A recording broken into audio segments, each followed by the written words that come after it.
Hi, how you doing today? It's Maria from Women into Wellness, and today I have for you a video that is going to clarify a few points about the pelvic floor and urinary incontinence. Yes, you heard me right. I'm going to be talking all about peeing your pants. So if you want to learn a little bit more about that, then stick with me, because I'm going to be giving you a bit of information and lots of tips and tricks as to how you can deal with it to make sure it is not a major issue in your life, or that you have some strategies to manage it better. So welcome to my channel, Women into Wellness. This is where I provide you with tips, tools and strategies pertaining to wellness and well-being to help you live your best life, feel your best self and generally feel fantastic. So if you haven't already subscribed, then please do so. And also click that bell so that you get notifications every time I drop a new video. Please like the video if there's anything in the video you like, or maybe you just like me. And also don't forget to share it with others and comment if you find anything of interest below, or if you have any questions, and I'll do my best to answer them for you. So, like I said, pelvic floor incontinence, urinary incontinence. Now, there is more than one type of pelvic floor incontinence. There's urinary and there's also fecal. So you have the two different passages. Let's just dive straight in. You have your urethra at the front and you have your anus at the back. So two different types, but I'm going to focus today on urinary incontinence, aka peeing your pants. Have you ever seen those adverts that are advertising incontinence pads for women? Now, they have totally sexified up, is that a word, these adverts, to make it appear as though peeing your pants is completely normal. And I will say it is very common. However, common does not mean it should be normal.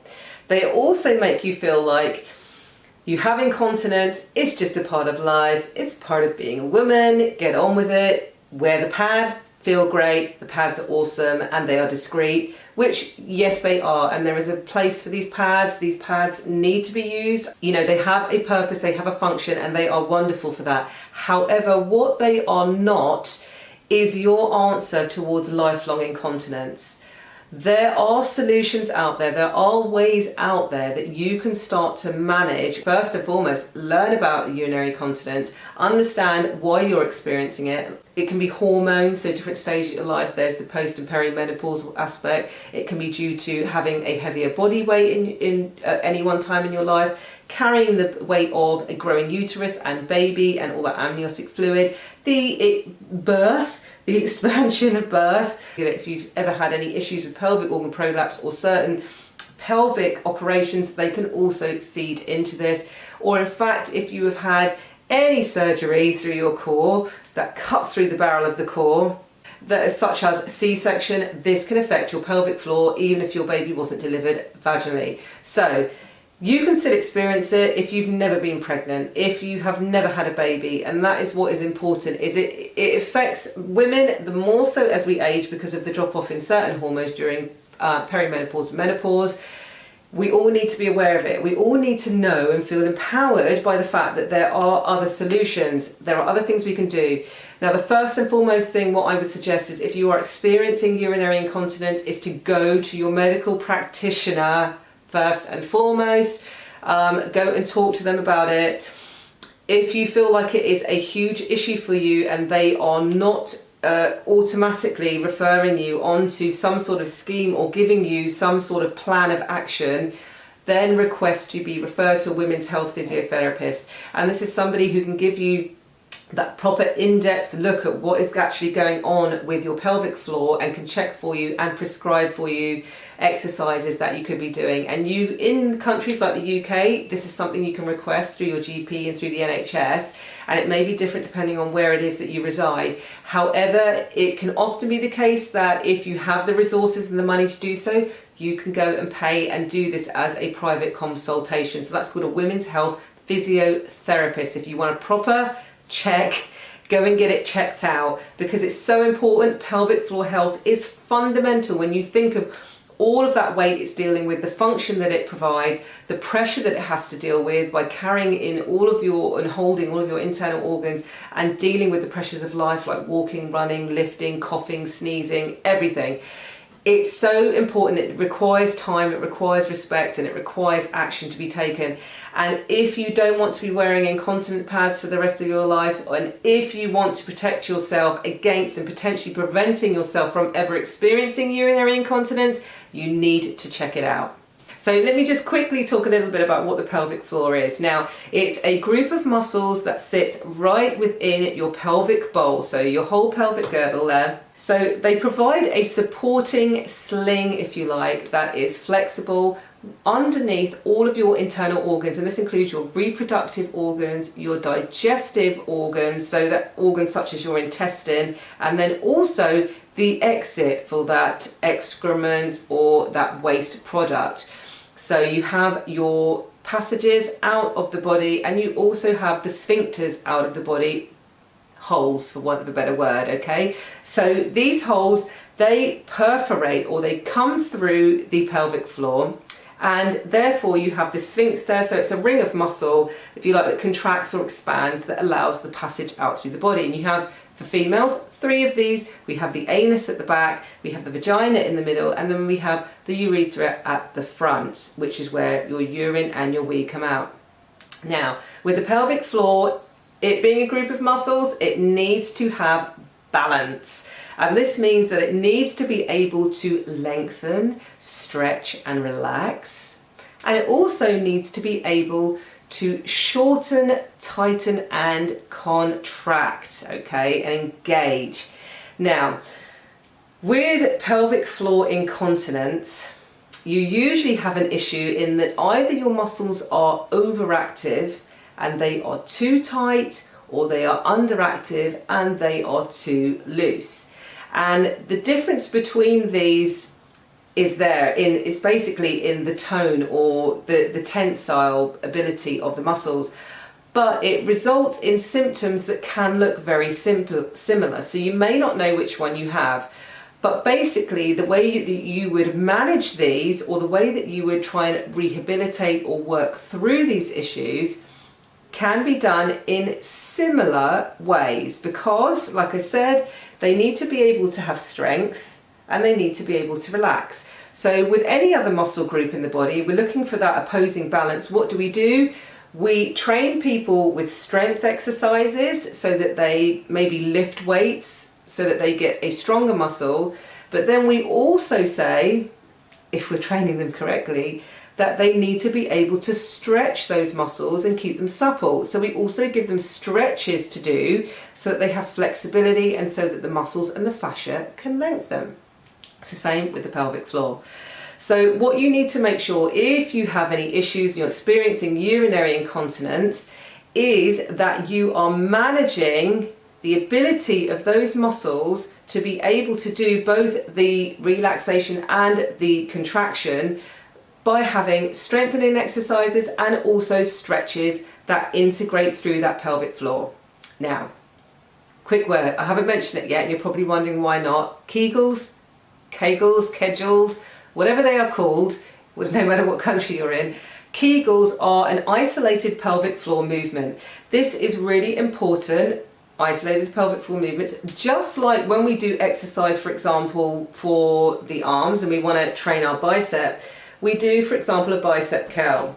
I'm not showing you great form here, I should be standing up, but you get the idea. It's just a single movement here at the joint. It's isolating that movement of the bicep. I may have other muscles engaged, but this is what I'm focusing on. That's an isolated movement. That is what a Kegel is. Now, Kegels have great benefit when you're doing them as an isolated movement at the start of a rehabilitative program. So, for example, if you have experienced recently a birth, if you have had any issues with your pelvic floor or experienced pelvic organ prolapse and you've seen a women's health physio and they issue you Kegels, these are the first thing that you start off to help you just reintegrate the conscious connection of the mind to the body throughout the pelvic floor, to start getting awareness in that sling of muscles and to be able to control it. So there is value in doing Kegels, and there are lots of different patterns that you can do with Kegels. These are important, but research has shown that what is perhaps more important is to do integrated movements. So rather than the isolated movement for the pelvic floor, which is the Kegel, is to do an integrated movement. Now, an integrated movement means that it's using, or it's aiming to use, more than just one muscle group. So for example, if you wanted to work your bicep, but you want to also work your shoulder, before we were just doing a bicep curl, an integrated movement that uses more muscle groups, that's more compound, is going to be something like doing a pull-up. So for example, this movement, that's me going down to the, if I was pulling myself up to the bar, then that becomes a compound or integrated movement. So let's take that down to the pelvic floor. Kegels, you could be sat completely still on a chair, standing in a queue, you could be laid on your bed doing your Kegels. Isolated, no one else sees you, nothing else in your body should be moving, right? However, if you are then going to do an integrated or compound movement that innervates those muscles of the pelvic floor, what you want to be doing is moving your legs. You need to have a bigger, wider range of movement, mainly moving your legs. You want to think about a global approach to the whole body rather than a localized approach. So this is key towards not only strengthening those muscles, but also stretching them as well. So you want to be integrating movement into your workouts. And I'm assuming that you do work out, so that you're thinking about doing some workouts, because if you're not, we all know that we need to work movement into our lives. So many benefits. That's all I'm going to say right here in this video. But so what you need to be doing is doing integrated movement that gets your legs moving. The simplest being, for example, walking. Your legs are moving forwards and backwards. The leg muscles innervate through the pelvis. They connect through the fascia, through the pelvic floor. This helps your pelvic floor have movement, stretch, contract through that simple action of walking. And you also get all of the other benefits of walking.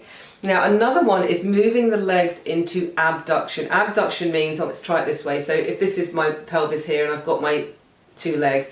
Abduction, if I'm standing with my legs together, thighs pressed together, and I'm moving them apart, okay? This is abduction. I'm moving the legs away from the midline. Adduction is moving them back together. It's a lot of work we do with the inner thigh. So think clams, think sideline leg raises, that kind of thing. Or a side lunge, dropping down into that side lunge and coming back out of it. These movements are amazing for your pelvic floor, so important, and they need to be worked in order for you to get that integrated movement. And like I said, they are amazing because they're not only helping your pelvic floor to stretch and have that weight put in them, the load put in them, especially if you're doing something like a side lunge, you've got your body weight, you could add on some dumbbells to that. Or if you are doing your abduction with your knees, then you could have a small looped band around your thighs here. Or you can be squeezing adduction by having a ball, for example, between your knees, or just pressing against your hands as your hands press out. So important to work this into your exercise routine to make sure that you are training your pelvic floor muscles and also getting all of the other benefits that movement provides. So you're going to be strengthening your joints, you're going to be strengthening all of those stabilizer muscles and the supporting muscles. You're also going to be getting cardiovascular benefits from some of these exercises, for example, doing things like lunges or doing speed walking. So I could go on, couldn't I? But this is supposed to be a fairly short video to give you a quick introduction into the pelvic floor and how urinary incontinence can be better managed by a lot of us. If you want to learn more, then please check out some of my other videos, some of my other resources. If you are a mother who has in fact had a baby and you're in that postnatal stage of recovery, whether that's 1 week, 1 month, 1 year, 10 years following birth, and you want to learn more about postnatal recovery, and your pelvic floor is of course covered within this, then please check out my Mama Loves Wellness program, which is an online program. You can find it at www.womenintowellness.com, but I will provide a handy link for you below. So I hope you found some information about your pelvic floor. Check it out. It's an important part of your body not to be overlooked, and there is more to it than just doing Kegels, although they are valuable too and they do have their place. So I hope this has been helpful for you. Thank you so much for watching. Don't forget to click like and subscribe, and please share this if you think other women you know, love and care for will benefit from this information. And I will see you soon. I wish you well. Bye bye.